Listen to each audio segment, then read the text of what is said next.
इंसान पर दो तरह के हुकूक लागू होते हैं। एक अल्लाह रब्बुल इज़्ज़त के हुकूक हैं और दूसरे अल्लाह के बंदों के हुकूक हैं। दोनों में तवाज़ुन रखना ये बहुत ज़रूरी है।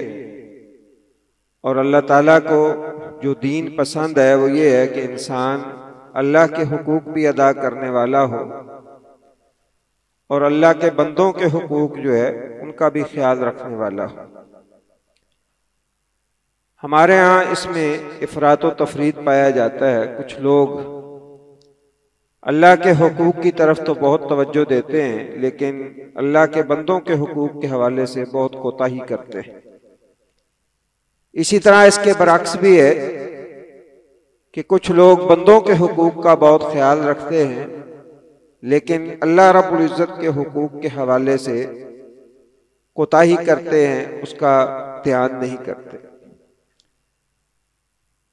बंदों के हुकूक के हवाले से खुसूसन जो माली मामलात हैं, ये बहुत हसास और संजीदा मसला है। अल्लाह तबारक व तआला ने ये हुक्म दिया है कि तुम माल एक दूसरे के आपस में बातिल तरीके से ना खाओ। ये नाजायज तरीके से किसी दूसरे का माल हथियाना खाना ये नाजायज और हराम है।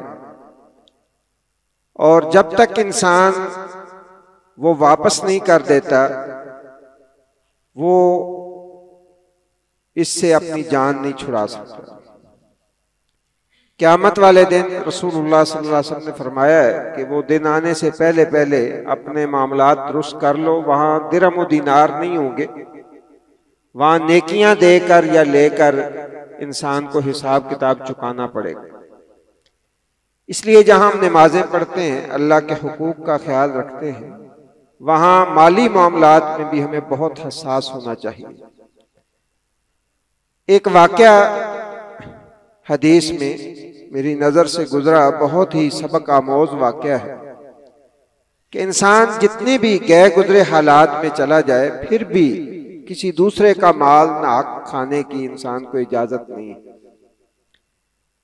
उमैर मौला अबिल लहम गिफारी रजी अल्लाह ताला अन्हुमा वो बयान करते हैं कि मैं अपने सरदारों के साथ, ये आबिल लहम गिफारी जो थे ये भी सहाबी थे और ये उमैर रजी अल्लाह ताला अन्हु ये भी सहाबी, ये गुलाम थे और फिर इनके जो मालिक थे उन्होंने इन्हें आजाद कर दिया, तो ये उनके मौला कहलाते थे।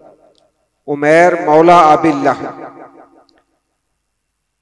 वो कहते हैं कि मैं अपने सरदारों के साथ हिजरत करके मदीना तैयबा गया। आपको पता है हिजरत का जो सिलसिला नबी करीम सल्लल्लाहु अलैहि वसल्लम के ज़माने में था, लोग कसम पुरसी की हालत में जब करते थे, किसी का माल पीछे रह जाता था।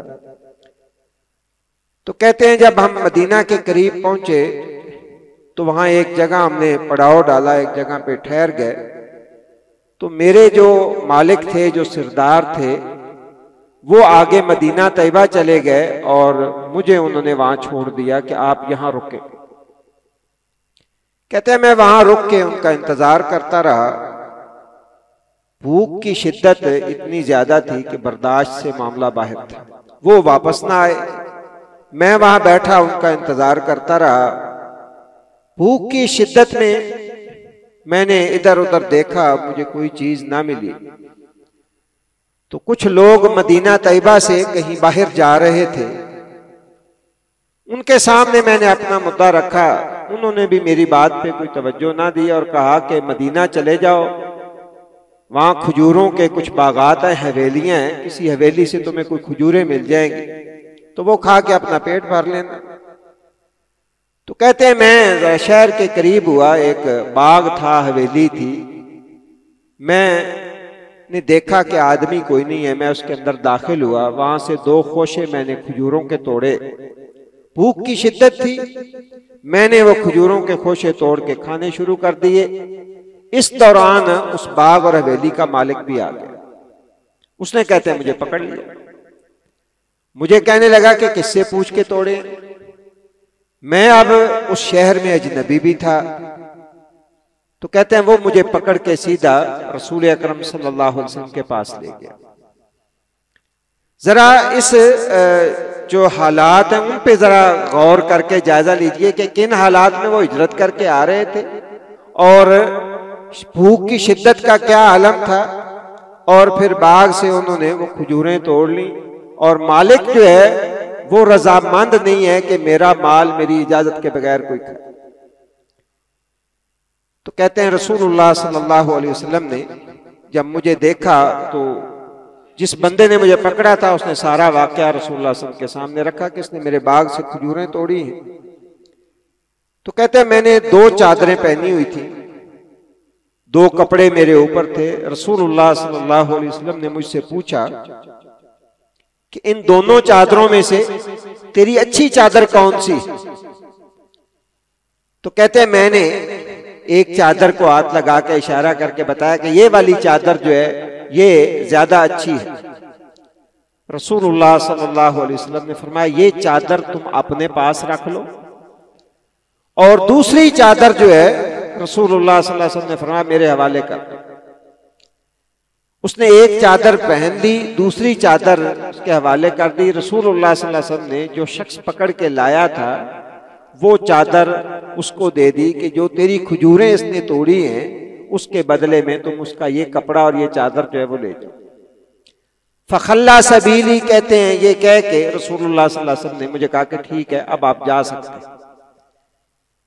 आप जरा इस बात पे गौर करें, नबी सल्लल्लाहु अलैहि वसल्लम चाहते तो उसे माफ भी कर सकते थे, उसे चाहते तो जो है वो अपनी तरफ से भी दे सकते थे, लेकिन क्योंकि एक रियासत तश्कील पा रही थी और लोग अहकाम सीख रहे थे, दीन का एक जो है ना बुनियादी ढांचा इस्लामी रियासत का तैयार हो रहा था, नबी सल्लल्लाहु अलैहि वसल्लम ने ये सबक दिया कि माली मामलात में किसी दूसरे का माल इंसान जितना भी भूख की शिद्दत हो अगर ले तो फिर उसका बदल देना इंसान के लिए जरूरी है।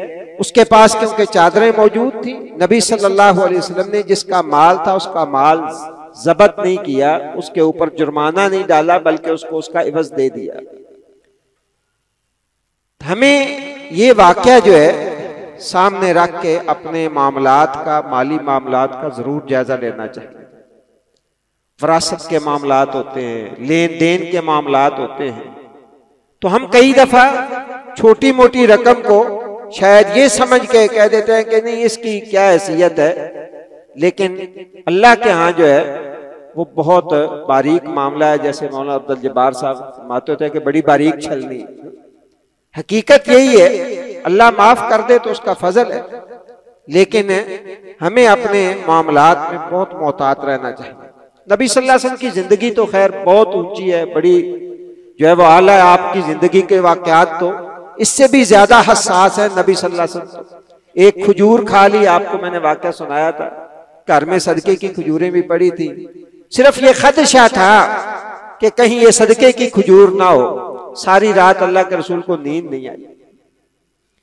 नबी सल्लल्लाहु अलैहि वसल्लम तो इस कदर हसास, पांव आ गया एक साहबी का, नबी सल्लल्लाहु अलैहि वसल्लम तो एक चौका लगाया, तलवार की जो है वो दस्ती उसके साथ, फिर रसूलुल्लाह सल्लल्लाहु अलैहि वसल्लम ने 80 बकरियां दी कि ये जो मैंने खजूर का कचौका लगाया था, कहीं ऐसा ना हो कि कल क़यामत वाले दिन जो है वो शख्स ये दावा कर दे कि मेरे ऊपर जो है वो ज्यादती हुई। तो हमें इस हवाले से बहुत मोहतात रहना चाहिए, इसलिए कि ये नेकियां जो हम इस दौर के अंदर कर रहे हैं ना, नमाजें पढ़ रहे हैं, हकीकत है ये बहुत बड़ा अल्लाह का फजल और अल्लाह का एहसान है कि अल्लाह अपने सामने झुकने की तौफीक देते हैं।